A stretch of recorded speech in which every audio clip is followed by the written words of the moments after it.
400 কোটি টাকার সেই পিয়ন জাহাঙ্গীর আলম ইতিমধ্যেই পালিয়েছে আমেরিকায়।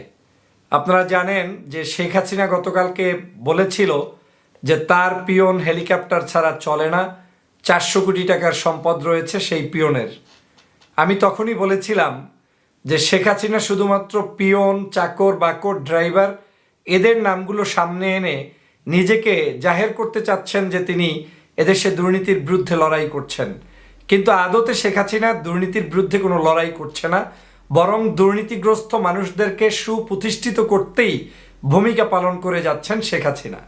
শেখ হাসিনার এই শাসনামলে বাংলাদেশের সিংহভাগ মানুষ দরিদ্রতার জাতাকলে পড়লেও তার দলের, তার নেতাকর্মী, তার চাকর বাকর, পিয়ন, ড্রাইভার তারা আঙ্গুল ফুলে কলাগাছের মতো হয়ে গিয়েছে। তারা আজ এমন সম্পদ করেছে যেই সম্পদ দিয়ে বাংলাদেশের মতো এরকম এই সরকারের 5 বছরের 2-4টা যে বাজেট হচ্ছে এরকম 50-100 বাজেট ঘোষণা করতে পারবেন ওদের টাকা যে লোপাট হয়েছে সেই লোপাটের টাকা থেকে।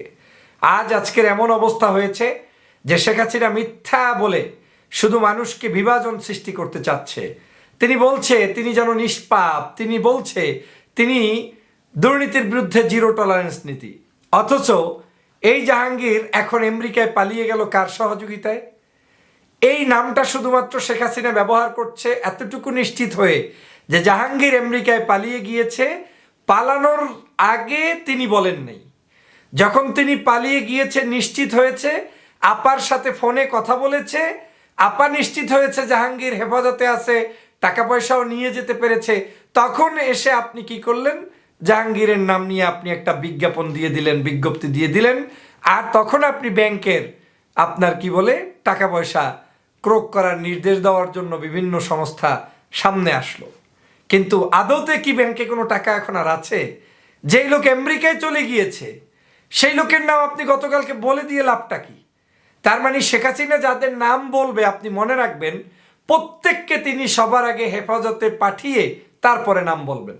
এটা আপনি এখন থেকে একদম সহজ সরল সায়েন্স আপনি মিলাই নেবেন যে শেখ হাসিনা কারো নাম বললেই বুঝবেন লোকটা হয় আমেরিকা, নয় কানাডা, নয় অস্ট্রেলিয়া, যে কোনো একটা জায়গায় পালিয়ে গিয়েছে, তাই শেখ হাসিনা বলছে। আপনারা দেখেছেন বেনজিরের নাম যখনই এসেছে, বেনজির বাংলাদেশে নাই। ব্যাংক থেকে আপনার যখনই এসেছে টাকা উঠানো বন্ধ করতে হবে, ব্যাংকে গিয়ে দেখা যায় যে সে 100-200 কোটি টাকা শুধু 1-2 দিনে উঠিয়ে ফেলেছে। তো এই যাদের অবস্থা, তাদের কাছে আপনি দুর্নীতির বিচার, দুর্নীতির বন্ধ এই নাটক গল্প শুনে লাভটা কি? মূল দুর্নীতিবাজ তো হচ্ছে ফ্যাসিবাদী শেখ হাসিনা। এই শেখ হাসিনাকে যতক্ষণ পর্যন্ত আপনি তাড়াতে না পারবেন ততক্ষণ পর্যন্ত বাংলাদেশের কোনো দুর্নীতি বন্ধ হবে না। আপনি ভাবছেন এই দেশে দুর্নীতি বন্ধ হবে? এই দেশে দুর্নীতি বন্ধ করে লাভ কি? দুর্নীতির মূল মাফিয়াই তো হচ্ছে ফ্যাসিবাদী নেত্রী শেখ হাসিনা, যে কারণে আজকের বাংলাদেশের কোনো মানুষের স্বাধীনতা নেই, কথা বলার অধিকার নেই, ভোটের অধিকার নেই, ভাতের অধিকার নেই, বেঁচে থাকার অধিকার নেই, চাকরির অধিকার নেই, পেনশন পাওয়ারও পর্যন্ত অধিকার নেই। তাহলে বুঝছেন আজকের বাংলাদেশ কোন জায়গায় গিয়েছে? প্রিয় বন্ধুরা আমার, সে কারণে আমি বলছি আমাদের এই ফ্যাসিবাদকে রুখে দিতে হবে। ওদের চাকর বাকরের ইতিহাস পড়ে লাভ নেই। ওদের চাকর বাকর কত হাজার কোটি টাকা কোথায় নিয়েছে, কোন বিমানে চড়েছে, কোন হেলিকপ্টারে চড়ে, এটা দেখে লাভ নেই। কারণ শেখ হাসিনার সব চাকর বাকরই হেলিকপ্টারে চড়ে। শেখ হাসিনার সব আত্মীয় স্বজনই ওই বিমান হেলিকপ্টার ছাড়া চলে না। কোটি কোটি টাকা চুরি করা ছাড়া যাদের ঘুম আসে না, তাদেরকে নিয়ে আপনি কিভাবে দেশকে দুর্নীতি মুক্ত করবেন? এই দেশকে যদি দুর্নীতি মুক্ত করতেই চান তাহলে দেশের মানুষকে ঐক্যবদ্ধভাবে সবার আগে একটা কাজ করতে হবে, একটা কাজ শুধু।